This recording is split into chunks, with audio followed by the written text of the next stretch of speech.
আসসালামু আলাইকুম। Welcome to Fauzia's cooking show. আজকে আমি আপনাদের সাথে শাক দিয়ে মাছ ঢাকা একটা রেসিপি শেয়ার করব। তো যেভাবেই রান্না করি না কেন, শাক দিয়ে মাছ ঢাকাই হোক আর যেভাবেই হোক, তরকারিটা কিন্তু খেতে হয়েছিল দারুণ মজার। আপনাদের কাছে যদি অ্যাভেলেবল এই শাকটা থাকে তাহলে কিন্তু বারবারই করতে চাইবেন। চলুন তাহলে দেখি আমি কিভাবে করেছি। তার জন্য লাগবে কিন্তু মিষ্টি কুমড়ার শাক আর আয়ের মাছ। অন্যান্য মাছ দিয়েও হবে, তবে আমার কাছে আয়ের মাছ দিয়ে কিন্তু খুবই ভালো লেগেছে। এখানে আমি নিয়েছি আয়ের মাছ কয়েক পিস, বেশ ভালো মতো ধুয়ে নিয়েছি। এর সাথে আমি অ্যাড করে দিচ্ছি লবণ, হলুদের গুঁড়া, মরিচের গুঁড়া আর দিয়ে দিব সামান্য পরিমাণ ধনিয়ার গুঁড়া। সব কিছু একসাথে বেশ ভালো মতো উল্টে পাল্টে সুন্দর করে মেখে নিব। মেখে এটাকে 10 মিনিট এদিকে রেখে দিচ্ছি। আর এই ফাঁকে আমি মিষ্টি কুমড়ার শাকগুলোকে কেটে নিয়েছি। ডাঁটা আর পাতাগুলোকে আলাদা করে নিয়েছি, তার কারণ ডাঁটাটা তো একটু শক্ত থাকে। আর এই যে পাতাটা দেখে আশা করি বুঝতে পারছেন এটা যে মিষ্টি কুমড়ার শাক। আর এইদিকে আমি মাছগুলোকে এখন একটু হালকা ভেজে নিচ্ছি।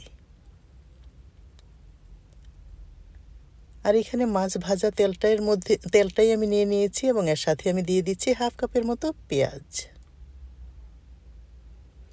পেঁয়াজটাকে নেড়ে চেড়ে একটু কালারটা চেঞ্জ হয়ে আসা পর্যন্ত অপেক্ষা করব।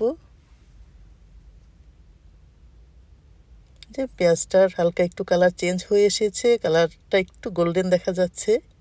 এর মধ্যে দিয়ে দিলাম আমি 1 টিস্পুন আদা পেস্ট আর খুবই সামান্য পরিমাণ রসুনের পেস্ট। এটাকে একটু নেড়েচেড়ে মিক্স করে নিচ্ছি পেঁয়াজের সাথে।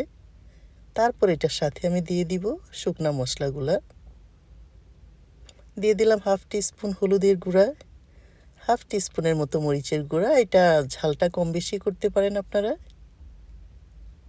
আর 1 টিস্পুন আমি দিয়ে দিলাম ধনিয়ার গুঁড়া। তো মশলাটাকে একটু নেড়েচেড়ে নিব। তারপর এটার সাথে আমি হালকা একটু পানি অ্যাড করে দিব যাতে মশলাটা পুড়ে না যায়। হালকা একটু পানি দিয়ে বেশ ভালো মতো একটু সময় নিয়ে মশলাটাকে ভুনে নিব। আমি অবশ্য সবসময়ই বলে থাকি যে মশলাটা যত ভালো করে ভুনা হবে তরকারির টেস্টটা কিন্তু ততই ভালো আসবে। এই যে শেষে একটু লবণও অ্যাড করে দিলাম, আগে দিতে ভুলে গিয়েছিলাম।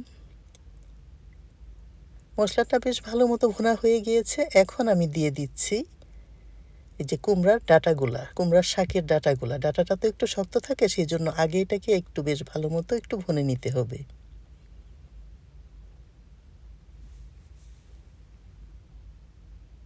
নেড়েচেড়ে মশলাটার সাথে বেশ ভালো মতো মিক্স করে নিচ্ছি ডাঁটাগুলাকে। আর এটার সাথে দিয়ে দিলাম একটা আলু, এটাকেও একটু লম্বালম্বি করে কেটে নিয়েছি কুমড়ার ডাঁটার মতো করে। বেশ ভালো মতো ওইটাকে একটু মশলার সাথে মিক্স করে নিচ্ছি আলু আর ডাঁটাগুলাকে।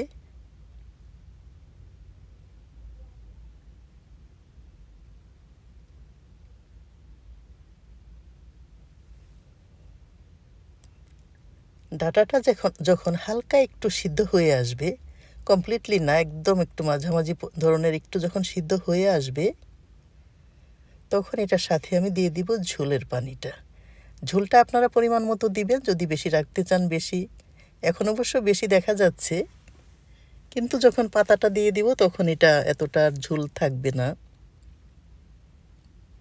এখন এটাকে একটু নেড়ে চেড়ে ঢেকে রাখবো, কয়েক মিনিট একটু রান্না করে নিব। তারপর এটার সাথে আমি পাতাটা অ্যাড করে দিব।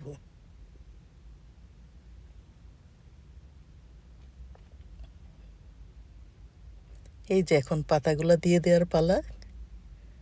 যদিও ঝোলটা বেশি দেখা যাচ্ছিল, পাতাটা দিয়ে দেওয়ার পরে দেখবেন খুবই অল্প সময়ের মধ্যে পাতাটাও একদম মিশে যাবে, তখন আর ঝোলটা এতটা লাগবে না। খুবই কচি কচি পাতা তো, সেই জন্য একদম নেড়ে চেড়ে অল্প কিছুক্ষণের মধ্যেই দেখবেন একদম মিশে সুন্দর হয়ে গিয়েছে। কিছুটা সময় একটু নাড়াচাড়া করে যখন দেখব আমি পাতাটা একটু মিশে মিশে আসছে, তখন এটার সাথে আমি ভাজা মাছটাকে অ্যাড করে দিব। তখন একসাথে মাছ আর শাক সব একসাথে রান্না হয়ে যাবে। এই যে এখন ভাজা মাছগুলোকে আমি দিয়ে দিচ্ছি।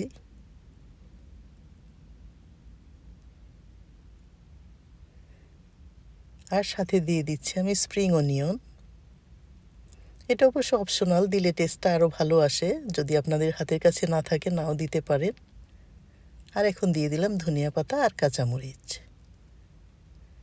এখন সুন্দর করে এই যে দেখেন কি সুন্দর নেড়ে চেড়ে শাক দিয়ে মাছগুলাকে ঢেকে দিচ্ছি। সেই যে কথা মতো শাক দিয়ে মাছ ঢাকা রেসিপি।